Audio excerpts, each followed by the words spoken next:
Herbalife biznesini faqat ayollarga mos deyishadi, lekin erkaklar ham shug'ullansa bo'ladimi? Albatta, Herbalife bu jins, yosh, irq hech narsa tanlamaydi. Bu bilan har bitta inson shug'ullanishi mumkin.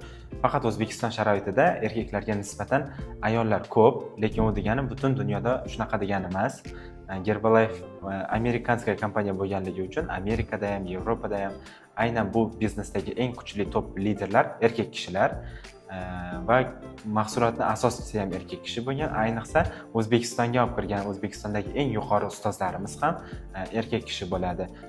Ko'pchilik menga shu savolni beradi, shuncha ayollar uyalmaysizmi degan savollar bilan murojaat qilishadi, lekin men ularga aytaman, uyatli faqat ikkitagina ish bor.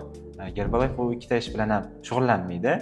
Shuning uchun insonlarga yordam berish bu uyatli ish emas, insonlarga yordam berish bu faxr. Shuning uchun bemalol ayolmi erkakmi bu ish bilan, kasb bilan shug'ullanishi mumkin.